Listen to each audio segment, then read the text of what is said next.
ಪ್ರಿಯ ವೀಕ್ಷಕರೇ ನಮಸ್ಕಾರ. ನಾನು ನಿಮ್ಮ Umesh. What a fantastic speech. ಎಂತ ಅದ್ಭುತವಾದ ಭಾಷಣ ಅದು. ಅದನ್ನ ಭಾಷಣ ಅನ್ನಬೇಡಿ, ಗುಡುಗೋನಿ, ಸಾವಿರ ಸಿಡಿಲುಗಳ ಆರ್ಭಟಾನಿ. ನಿನ್ನೆ ಭಾರತದ 140 ಕೋಟಿ ಜನರ ಪರವಾಗಿ ಗುಡುಗಿದ್ರು ಪ್ರಧಾನಮಂತ್ರಿ ನರೇಂದ್ರ ಮೋದಿಯವರು. ಅವರ ಮಾತಿನಲ್ಲಿ ಪಹಲ್ಗಾಮ್ನಲ್ಲಿ ತಮ್ಮವರನ್ನ ಕಳ್ಕೊಂಡಂತಹ ನೋವಿತ್ತು, ವೈರಿಗಳ ವಿರುದ್ಧ ಆಕ್ರೋಶ ಇತ್ತು, ವೈರಿಗಳ ಹುಟ್ಟು ಅಡಗಿಸಿದ್ವಿ ಅನ್ನೋ ಸಮಾಧಾನ ಇತ್ತು. ಅಕ್ಷರಶಃ ಒಬ್ಬ ಕಮಾಂಡರ್ ಇನ್ ಚೀಫ್ ಹೇಗೆ ಮಾತಾಡ್ತಾನೋ ಹಾಗೆ ಮಾತಾಡಿದ್ರು ನರೇಂದ್ರ ಮೋದಿ ಅವರು. ಅವರ ಒಂದೊಂದು ಸಾಲಲ್ಲೂ ಒಂದು ಸ್ಟ್ರಾಟಜಿಕ್ ಡಾಕ್ಟ್ರೈನ್ ಇತ್ತು, ಮಿಲಿಟರಿ ಸಿಗ್ನಲಿಂಗ್ ಇತ್ತು, ಡಿಪ್ಲೊಮ್ಯಾಟಿಕ್ ಮೆಸೇಜಿಂಗ್ ಇತ್ತು. ಅವರ ಮಾತಿನಲ್ಲಿ ಪಹಲ್ಗಾಮ್ ದಾಳಿಯಲ್ಲಿ ಆದಂತಹ ದಾಳಿಗೆ ಹತಾಶ ಇರಲಿಲ್ಲ, ಅದರ ಬದಲಾಗಿ ಈ ದೇಶದ ಸ್ಪೈನ್ ಏನು ಅನ್ನೋದು ಕಾಣ್ತಾ ಇತ್ತು. India believes in action, not a victimhood ಅನ್ನೋದು ಅವರ ಮಾತಿನಲ್ಲಿ ವ್ಯಕ್ತ ಆಗ್ತಾ ಇತ್ತು. ನಿನ್ನೆ ರಾತ್ರಿ ಮೋದಿ ಅವರು ತುಂಬಾ ದೊಡ್ಡ ಭಾಷಣ ಏನು ಮಾಡಲಿಲ್ಲ, ಕೆಲವೇ ನಿಮಿಷಗಳ ಭಾಷಣ ಅದು. ಅಷ್ಟರಲ್ಲಿ ದೇಶವಾಸಿಗಳಿಗೆ, ಶತ್ರುಗಳಿಗೆ, ಜಗತ್ತಿಗೆ, ವಿರೋಧಿಗಳಿಗೆ ಏನ್ ಹೇಳಬೇಕೋ ಅದನ್ನ ಸ್ಪಷ್ಟವಾಗಿ, ನೇರವಾಗಿ, ಖಡಕ್ ಆಗಿ ಹೇಳಿದ್ರು. Cold fact, surgical truth and an iron resolve. ಒಬ್ಬ ಸ್ಟೇಟ್ಸ್ಮನ್ಸ್ ಹೇಗಿರ್ತಾನೆ, ಹೇಗಿರಬೇಕು ಅನ್ನೋದು ಅವರ ಮಾತುಗಳಲ್ಲಿ ರಿಫ್ಲೆಕ್ಟ್ ಆಗ್ತಾ ಇದೆ. ಹಾಗಾದ್ರೆ ಮೋದಿಯವರು ಭಾಷಣದಲ್ಲಿ ಏನ್ ಹೇಳಿದ್ರು? ಮೊದಲಿಗೆ ಮೋದಿಯವರು ಪಹಲ್ಗಾಮ್ ದಾಳಿಯಿಂದ ಹಿಡಿದು ದ ಚೈನ್ ಆಫ್ ಇವೆಂಟ್ಸ್ ಏನೇನಾಯ್ತು ಅಂತ ನಿಧಾನಕ್ಕೆ ಎಲ್ಲವನ್ನೂ ಹೇಳ್ತಾ ಹೋದ್ರು. ಹೇಗೆ ನಾವು ಉಗ್ರರ 9 ನೆಲೆಗಳನ್ನ 100 ಜನ ಉಗ್ರರನ್ನ ಉಡಾಯಿಸಿದ್ವಿ ಅಂತ ಹೇಳಿದ್ರು. ಭಾರತೀಯ ಸಶಸ್ತ್ರ ಪಡೆಗಳ ಅದ್ಭುತವಾದ ಸಾಹಸವನ್ನ ಕೊಂಡಾಡಿದ್ರು. The message is very very loud and clear. ಉಗ್ರ ಚಟುವಟಿಕೆಗಳಿಗೆ ನಾವು ಸುಮ್ಮನೆ ರೆಸ್ಪಾಂಡ್ ಮಾಡೋದಿಲ್ಲ, we will dominate. Surgical strike, warning ಇವೆಲ್ಲ ಮುಗ್ದೋಗಿರೋ ಕತೆ. ನಿಮಗೆ ಬೀಳೋದು ಈಗ ಫುಲ್ ಸ್ಕೇಲ್ ಪನಿಷ್ಮೆಂಟ್. ಬರೀ ಬಾರ್ಡರ್ ನಲ್ಲ, ನೀವು ಎಲ್ಲಿರ್ತೀರಿ ಅಲ್ಲಿಗೆ ಬಂದು ನುಗ್ಗಿ ಹೊಡಿತೀವಿ. LOC ಇಂಟರ್ನ್ಯಾಷನಲ್ ಬಾರ್ಡರ್ ನಮಗೆ ಲೆಕ್ಕವೇ ಇಲ್ಲ, ಹೊಡೆದ್ರೆ ಮತ್ತೆ ಎದ್ದೇಳಬಾರ್ದು, ಹಂಗ್ ಹೊಡಿತೀವಿ. 3 ದಿನದಲ್ಲಿ ನಿಮ್ಮ ಇಡೀ ಪಾಕಿಸ್ತಾನಿ ಸೈನ್ಯವನ್ನ ಧ್ವಂಸ ಮಾಡಿಬಿಟ್ಟಿದ್ದೀವಿ. ಎರಡನೇದು, ಭಾರತ ನಿಮ್ಮ ನ್ಯೂಕ್ಲಿಯರ್ ಬ್ಲಾಕ್ ಮೇಲ್ ಅನ್ನ ಟಾಲರೇಟ್ ಮಾಡೋದಿಲ್ಲ. ಇನ್ನು ಮುಂದೆ ನ್ಯೂಕ್ಲಿಯರ್ ಕಾರ್ಡ್ ಪ್ಲೇ ಮಾಡಬೇಡಿ.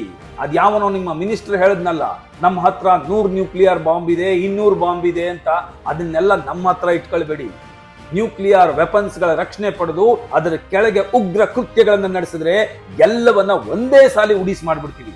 ಭಾರತ ಈಗಾಗಲೇ ಪಾಕಿಸ್ತಾನದ ನ್ಯೂಕ್ಲಿಯರ್ ಸೈಟ್ಗಳ ಮೇಲೆ ದಾಳಿ ಮಾಡಿದೆ ಅನ್ನೋ ಸುದ್ದಿ ಬರ್ತಾ ಇದೆ. ನ್ಯೂಕ್ಲಿಯರ್ ಫೆಸಿಲಿಟಿ ಇರೋದು ಪಾಕಿಸ್ತಾನದ ಸೇನಾ ಕಚೇರಿಗೆ ತೀರಾ ಹತ್ತಿರದಲ್ಲಿ. ಅಲ್ಲಿ ನಮ್ಮ ಬ್ರಹ್ಮೋಸ್ ಹೋಗಿ ಬಂದ್ ಬಿದ್ದಿದೆ. ಅದನ್ನೇನಾದ್ರೂ ಮನಸ್ಸಿನಲ್ಲಿ ಇಟ್ಕೊಂಡು ಪ್ರಧಾನಿಗಳು ಹೀಗೆ ಹೇಳಿದ್ರ ಗೊತ್ತಿಲ್ಲ. ಒಟ್ನಲ್ಲಿ ನ್ಯೂಕ್ಲಿಯರ್ ಬ್ಲಾಕ್ ಮೇಲ್ ಮಾಡಿದ್ರೆ ವಧೆ ತಿನ್ನೋದು ಗ್ಯಾರಂಟಿ ಅನ್ನೋ ಎಚ್ಚರಿಕೆಯನ್ನ ಪ್ರಧಾನಿಗಳು ಪಾಕಿಸ್ತಾನಕ್ಕೆ ಕೊಟ್ಟಿದ್ದಾರೆ. ಪಾಕಿಸ್ತಾನಿ ಸೈನ್ಯಕ್ಕೆ ಡೋಂಟ್ ಟೆಸ್ಟ್ ಅಸ್ ಅಗೈನ್ ಅನ್ನೋ ಎಚ್ಚರಿಕೆಯನ್ನ ಕೊಟ್ಟಿದ್ದಾರೆ.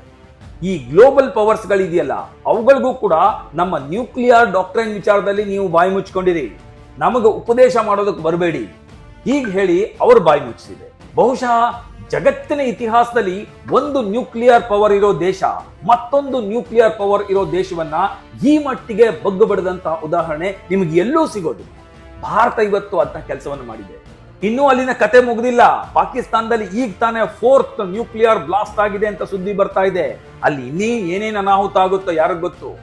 ಏನೋ 3ನೇದು, terror and talks, terror and trade. ಇವೆರಡು ಒಟ್ಟಿಗೆ ಹೋಗೋದಕ್ಕೆ ಸಾಧ್ಯ ಇಲ್ಲ ಅನ್ನೋದನ್ನ ಪ್ರಧಾನಮಂತ್ರಿಗಳು ಸ್ಪಷ್ಟಪಡಿಸಿದ್ದಾರೆ.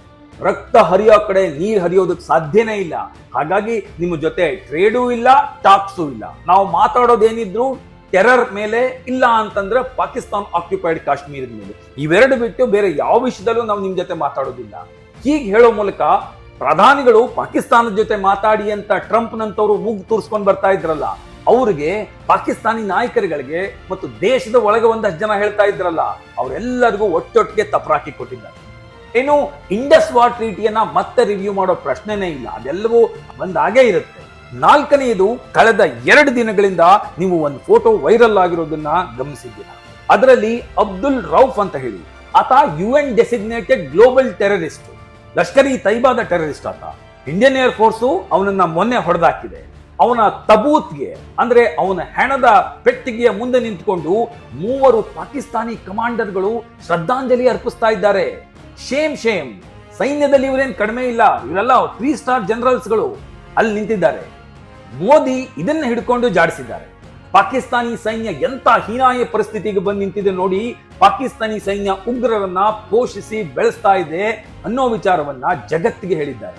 ಪಾಕಿಸ್ತಾನಿ ಸೈನ್ಯವನ್ನ ಒಂದೇ ಸಾರಿಗೆ ಬೆತ್ತಲ್ ಮಾಡಿದ್ದಾರೆ. ಮೋದಿಯವರ ಉದ್ದೇಶ ಅಂತಾರಾಷ್ಟ್ರೀಯ ಸಮುದಾಯದ ಗಮನ ಸೆಳೆಯಬೇಕು, ಆ ಮೂಲಕ ಇಂಟರ್ನ್ಯಾಷನಲ್ ಒಪಿನಿಯನ್ ಅನ್ನ ಮೊಬಲೈಸ್ ಮಾಡಬೇಕು ಅಂತ ಹೇಳಿ ಪರ್ಟಿಕ್ಯುಲರ್ ಆಗಿ ಇದನ್ನ UNSC ಗಮನಕ್ಕೆ ತರಬೇಕು ಮತ್ತು ಆ ಮೂಲಕ ಪಾಕಿಸ್ತಾನವನ್ನ FATF ನಲ್ಲಿ ಗ್ರೇ ಲಿಸ್ಟ್ಗೆ ಮತ್ತು ಬ್ಲಾಕ್ ಲಿಸ್ಟ್ಗೆ ತಳ್ಳಬೇಕು ಅನ್ನೋದು ನರೇಂದ್ರ ಮೋದಿ ಅವರ ಉದ್ದೇಶ. ಇನ್ನು ನಮ್ಮ ಪ್ರಧಾನಿಗಳು ನಮ್ಮ ಸಶಸ್ತ್ರ ಪಡೆಗಳನ್ನ, ಸೈಂಟಿಸ್ಟ್ಗಳನ್ನ, ಇಂಟೆಲಿಜೆನ್ಸ್ ಏಜೆನ್ಸಿಗಳನ್ನ ಕೊಂಡಾಡಿದ್ದಾರೆ. ನಮ್ಮ ಏರ್ ಡಿಫೆನ್ಸ್ ಸಿಸ್ಟಮ್ ಅನ್ನ ಪ್ರೈಸ್ ಮಾಡಿದ್ದಾರೆ. ಭಾರತದ ಇಂಡಿಜಿನಿಯಸ್ ಕೆಪಬಿಲಿಟಿ ಏನಿದೆ ಅದನ್ನ ಹೊಗಳಿದ್ದಾರೆ. ನಮ್ಮ ಬ್ರಹ್ಮೋಸ್ ಇರ್ಬೋದು, ಡ್ರೋನ್ಸ್ ಗಳಿರ್ಬೋದು, ಸೈಬರ್ ಅಸೆಟ್ಸ್ ಗಳಿರ್ಬೋದು, ಇದ್ರ ಬಗ್ಗೆ ಹೇಳಿದ್ದಾರೆ.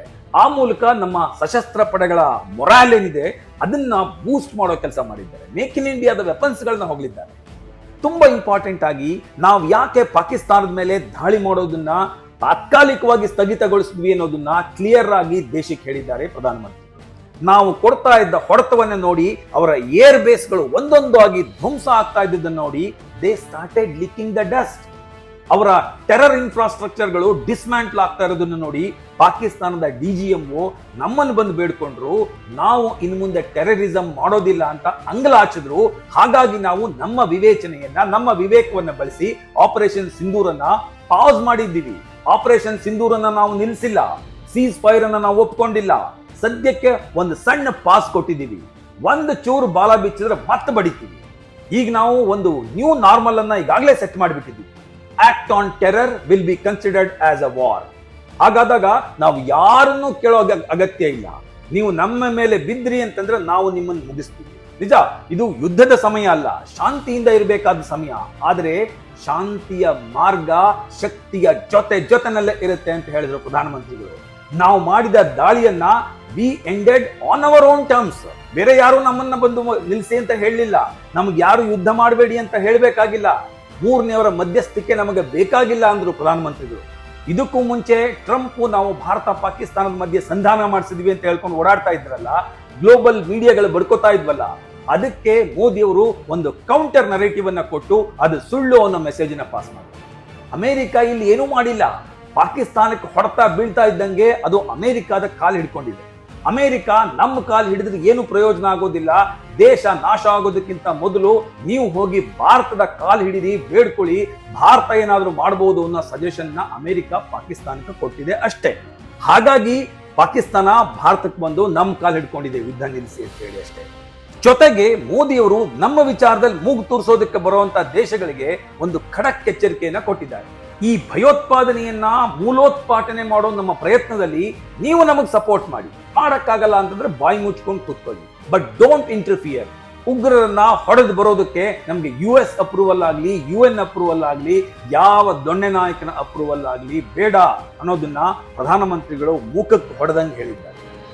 ಕೊನೆಯದಾಗಿ ಈ ಇಡೀ ಹೋರಾಟದಲ್ಲಿ ಭಾರತ ಹೇಗೆ ಒಗ್ಗಟ್ಟಾಗಿ ನಿಲ್ತು ಅನ್ನೋದನ್ನು ಪ್ರಧಾನಿಗಳು ಹೇಳಿದರು.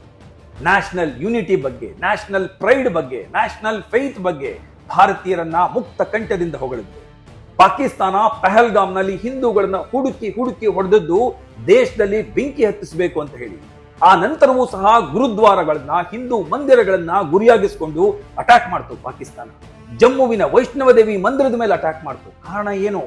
ಭಾರತದಲ್ಲಿ ಕಮ್ಯುನಲ್ ಟೆನ್ಷನ್ ಶುರು ಆಗಬೇಕು, ಇಲ್ಲಿ ಹಿಂದೂಗಳು ಮತ್ತು ಮುಸಲ್ಮಾನರ ಮಧ್ಯೆ ಬೆಂಕಿ ಹಚ್ಕೊಳ್ಬೇಕು ಅಂತ ಹೇಳಿ. ಆದ್ರೆ ಭಾರತೀಯರು ಮಾತ್ರ ತುಂಬಾ ಜವಾಬ್ದಾರಿಯಿಂದ, ಸಂಯಮದಿಂದ, ದೇಶ ಪ್ರೇಮದಿಂದ ಭಾರತದ ಸಶಸ್ತ್ರ ಪಡೆಗಳ ಹಿಂದೆ ನಿಂತರು. India is A matured country. ಹೊರಗಿನವರು ಯಾರೋ ಬಂದು ನಮ್ಮನ್ನ ಇನ್ಸ್ಟಿಗೇಟ್ ಮಾಡೋದಕ್ಕಾಗಲ್ಲ. ಹಾಗಾಗಿನೇ ಪ್ರಧಾನಿಗಳು ಭಾರತೀಯರು ತೋರಿಸಿದಂತಹ ಏಕತೆಗಾಗಿ ಅವರಿಗೆ ಅಭಿನಂದನೆಗಳನ್ನು ಸಲ್ಲಿಸಿದರು. ಜೊತೆಗೆ ಈ ಇಡೀ ಆಪರೇಷನ್ ಸಿಂಧೂರನ ಯಶಸ್ಸನ್ನ ಪ್ರಧಾನಮಂತ್ರಿಗಳು ಭಾರತದ ನಾರಿಯರಿಗೆ, ಭಾರತದ ಮಾತೆಯರಿಗೆ, ಭಾರತದ ಸಹೋದರಿಯರಿಗೆ ಸಮರ್ಪಿಸಿದರು. ಒಟ್ಟಾರೆ ಪ್ರಧಾನಿಗಳ ಇವತ್ತಿನ ಭಾಷಣ ಕೇವಲ ಒಂದು ಮಿಲಿಟರಿ ಅಪ್ಡೇಟ್ ಮಾತ್ರ ಆಗಿರಲಿಲ್ಲ. ಪಾಕಿಸ್ತಾನಕ್ಕೆ ನೀವು ಯುದ್ಧದಲ್ಲಿ ಸೋತಿದ್ದೀರಿ, ವಧೆ ತಿಂದಿದ್ದೀರಿ, ಬಾಲ ಬಿಚ್ಚಿದ್ರೆ ಮತ್ತೆ ವಧೆ ತಿಂತೀರಿ, ನೀವು ಜಗತ್ತಿನ ನಂಬಿಕೆಯನ್ನ ಕಳ್ಕೊಂಡಿದ್ದೀರಿ ಮತ್ತು you have lost the narrative ಅನ್ನೋದನ್ನ ಕ್ಲಿಯರ್ ಆಗಿ ಹೇಳಿದ್ದಾರೆ. ಭಾರತೀಯರಿಗೆ ನೀವು ಸೇಫ್ ಆಗಿದ್ದೀರಿ, ದೇಶದಲ್ಲಿ ಯಾರೂ ಚಿಂತೆ ಮಾಡಬೇಕಾಗಿಲ್ಲ, ಆತಂಕ ಪಡಬೇಕಾಗಿಲ್ಲ, ನಮ್ಮಲ್ಲಿ ಒಂದು ಸ್ಟ್ರಾಂಗ್ ಲೀಡರ್ಶಿಪ್ ಇದೆ, ಜಗತ್ತಿನಲ್ಲಿ ಅತ್ಯಂತ ಶ್ರೇಷ್ಠವಾದ ಸೈನ್ಯ ನಮ್ಮ ಹತ್ರ ಇದೆ, ನಾವಿಬ್ರು ಸೇರಿ ನಿಮ್ಮನ್ನ ರಕ್ಷಣೆ ಮಾಡ್ತೀವಿ ಅನ್ನೋದನ್ನ ಘಂಟಾಘೋಷವಾಗಿ ಹೇಳಿದ್ದಾರೆ. ಜಗತ್ತಿಗೂ ಕೂಡ ಒಂದು ಸಂದೇಶವನ್ನ ರವಾನೆ ಮಾಡಿದ್ದಾರೆ. ಏನದು ಅಂತಂದ್ರೆ ನಮ್ಮ ಶಕ್ತಿ ಏನು ಅನ್ನೋದನ್ನ ನೀವು ನೋಡಿದ್ದೀರಿ. ಈಗ ಭಾರತ militarily, diplomatically, technologically super power ಆಗಿದೆ. Also we are a responsible power. ನಮ್ಮನ್ನ ಪುಷ್ ಮಾಡಬೇಡಿ, ನಮ್ಮ ಮೇಲೆ ಪ್ರೆಷರ್ ಹಾಕಬೇಡಿ, ನಮ್ಮ ದೇಶದ ಆಂತರಿಕ ವಿಷಯದಲ್ಲಿ ನೀವು ತಲೆ ಹಾಕಬೇಡಿ ಅನ್ನೋ ಸಂದೇಶವನ್ನ ಪ್ರಧಾನಮಂತ್ರಿಗಳು ರವಾನೆ ಮಾಡಿದ್ದಾರೆ. ಕೊನೆಯದಾಗಿ ದೇಶದ ಒಳಗಡೆ ಇರುವಂತಹ ದೇಶದ್ರೋಹಿಗಳಿಗೆ ಏನ್ ಹೇಳಿದ್ದಾರೆ ಗೊತ್ತಾ? ನಮ್ಮ ಶಕ್ತಿ ಸಾಮರ್ಥ್ಯವನ್ನ ನೀವು ಪ್ರಶ್ನೆ ಮಾಡಬೇಡಿ, ಇನ್ನು ಮುಂದೆ ನಮ್ಮ ಕಾರ್ಯಾಚರಣೆಗಳಿಗೆ ಪ್ರೂಫ್ ಕೇಳಬೇಡಿ, ನೀವು ಕೇಳೋ ಅಗತ್ಯ ಕೂಡ ಇಲ್ಲ, ಜಗತ್ತೇ ನಿಮ್ಗೆ ಪ್ರೂಫ್ ಕೊಡುತ್ತೆ. ನಾವು ಪಾಕಿಸ್ತಾನಿ ಏರ್ ಬೇಸ್ ಗಳಿಗೆ ಹೊಡೆದು ಬಂದ ದೃಶ್ಯಗಳನ್ನ ಪಾಕಿಸ್ತಾನಿಯರೇ ಫೋಟೋ ತೆಗೆದು, ವಿಡಿಯೋ ತೆಗೆದು ಫೇಸ್ಬುಕ್ ಲೈವ್ ನಲ್ಲಿ ಕೊಟ್ಟಿದ್ದಾರೆ, ಅಲ್ಲೇ ನೋಡ್ಕೊಳ್ಳಿ. ಇನ್ನೂ ಬೇಕು ಅಂದ್ರೆ ನಮ್ಮ ಹತ್ರ ವಿಡಿಯೋಗಳಿದೆ, ಅದನ್ನು ಕೂಡ ನಾವು ಪಬ್ಲಿಕ್ ಡೊಮೈನ್ಗೆ ರಿಲೀಸ್ ಮಾಡ್ತೀವಿ, ನೋಡ್ಕೊಳ್ಳಿ. ಈ ಸಂದೇಶವನ್ನು ಕೂಡ ಕೊಟ್ಟಿದ್ದಾರೆ. ನೋಡಿ, ಒಬ್ಬ ಮುತ್ಸದ್ದಿ ತಾನು ಆಡುವ ಪ್ರತಿ ಮಾತಿನಲ್ಲೂ ಜಗತ್ತಿಗೆ, ತನ್ನ ಸುತ್ತಮುತ್ತಲಿನ ಜನಗಳಿಗೆ ಒಂದು ಸಂದೇಶವನ್ನು ಕೊಡ್ತಾನೆ. ಇವತ್ತು ಪ್ರಧಾನಮಂತ್ರಿಗಳು ಮಾಡಿದ್ದು ಅದನ್ನೇ. ಪ್ರಿಯ ವೀಕ್ಷಕರೇ, ಪ್ರಧಾನಿಗಳ ನಿನ್ನೆಯ ಭಾಷಣವನ್ನ ನೀವು ನೋಡಿಲ್ಲ ಅಂತಂದ್ರೆ ದಯವಿಟ್ಟು ಒಂದ್ಸಲ ನೋಡಿ. ನಿಮ್ಮಲ್ಲಿ ಈ ದೇಶದ ಬಗ್ಗೆ, ಈ ದೇಶದ ತಾಕತ್ತಿನ ಬಗ್ಗೆ ಪ್ರೀತಿ, ಅಭಿಮಾನ ಉಕ್ಕಿ ಬರೋದ್ರಲ್ಲಿ ಯಾವ ಸಂದೇಹವೂ ಇಲ್ಲ. ಇಷ್ಟು ಹೇಳ್ತಾ ಇವತ್ತಿನ ಈ ಸಂಚಿಕೆಯನ್ನ ಮುಗಿಸ್ತಾ ಇದ್ದೀನಿ.